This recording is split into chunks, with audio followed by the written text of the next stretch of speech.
Présentation du nouveau cadre d'évaluation des apprentissages en géographie, histoire et éducation à la citoyenneté au primaire. Les objectifs de cette capsule sont les suivants.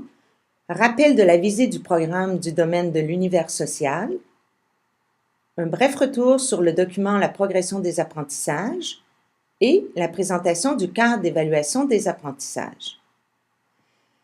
Tout d'abord, rappelons-nous la visée du domaine de l'univers social. Le programme Géographie, Histoire et Éducation à la citoyenneté vise avant tout à former un citoyen responsable et éclairé. À ce titre, les connaissances acquises tout au long du primaire servent d'assise à une culture humaniste. Dans le nouveau cadre d'évaluation, on nous précise le rôle des connaissances. Elles sont le point de départ des apprentissages et c'est par les liens qui les unissent que l'élève développe sa compréhension des notions simples et plus complexes. Les connaissances doivent donc être solidement acquises, comprises, appliquées et mobilisées.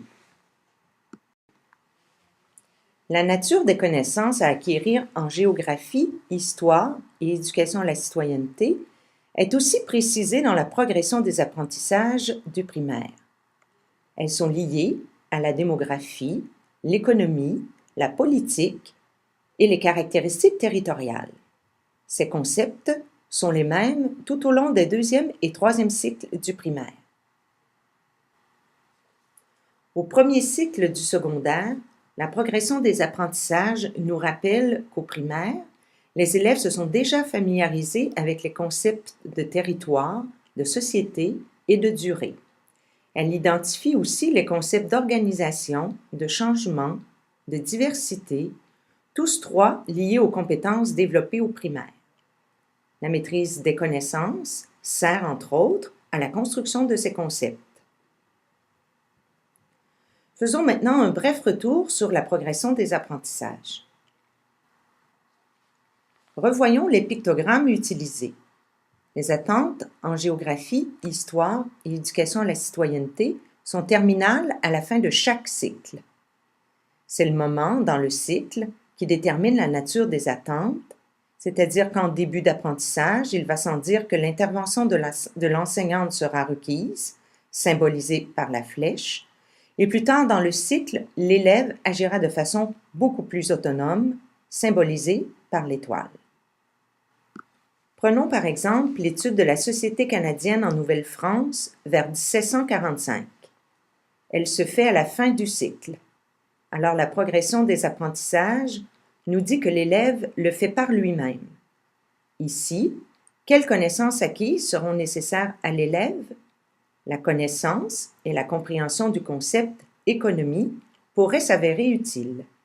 Si on demande à un élève de nommer des activités économiques, il doit savoir ce que c'est une activité économique. D'une société à une autre, les concepts traités et les comportements attendus sont les mêmes. Dans cet exemple, des techniques spécifiques à la géographie et à l'histoire sont ciblées. Pour localiser la société dans l'espace et dans le temps, que ce soit vers 1645 ou 1820, l'élève doit situé sur une carte et situé sur une ligne du temps graduée, les deux comportements attendus sont les mêmes, mais ce qui diffère d'une société à une autre, ce sont les connaissances pour l'illustrer. Dans ce second exemple, le concept traité est l'économie pour deux sociétés, l'une vers 1745 et l'autre vers 1905. Et les comportements attendus au regard de ces connaissances sont nommer des activités économiques, nommer des moyens de transport et indiquer des voies de communication. Encore une fois, ce qui diffère d'une société à une autre, ce sont les connaissances pour l'illustrer.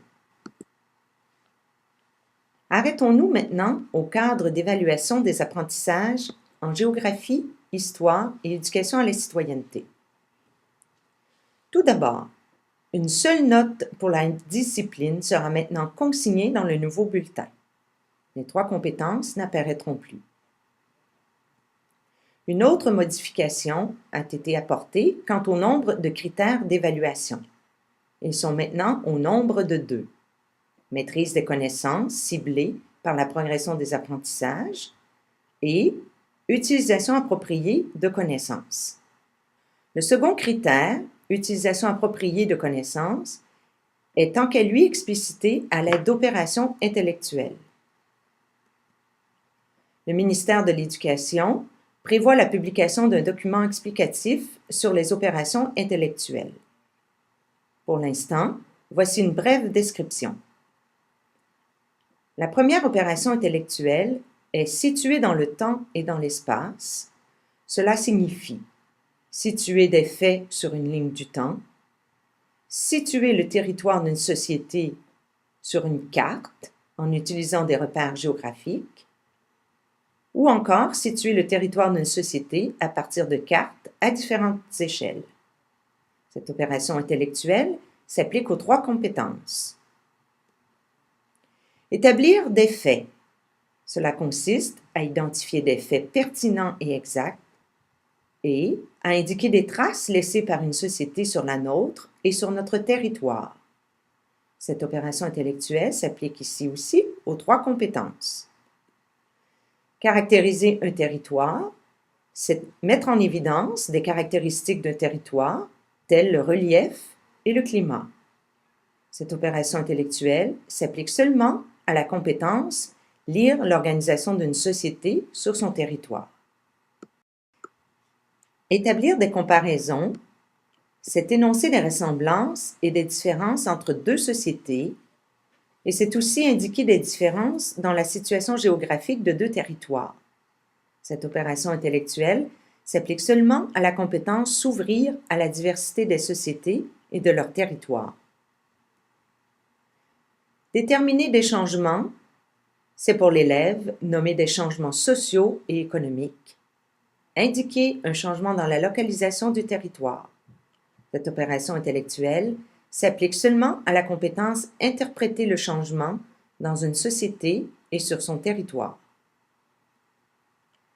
Mettre en relation des faits, c'est une opération intellectuelle qui consiste à effectuer un rapprochement entre des faits, comme par exemple, comment une société s'adapte aux caractéristiques de son territoire en fonction des besoins de ses membres. Cette opération intellectuelle s'applique, elle aussi, aux 3 compétences. Et la dernière opération, enfin, établir des liens de causalité, consiste entre autres à expliquer les liens entre des atouts d'un territoire et l'organisation de la société, comme par exemple l'exploitation de la forêt pour répondre aux besoins en bois de la métropole qui est l'Angleterre. Cette opération intellectuelle s'applique aussi aux 3 compétences. En quelques mots, les apprentissages en géographie, histoire et éducation à la citoyenneté s'évaluent avec des opérations intellectuelles qui permettent de vérifier la maîtrise et l'utilisation appropriée des connaissances inscrites dans la progression des apprentissages. Terminons en rappelant la publication prochaine d'un document sur les opérations intellectuelles.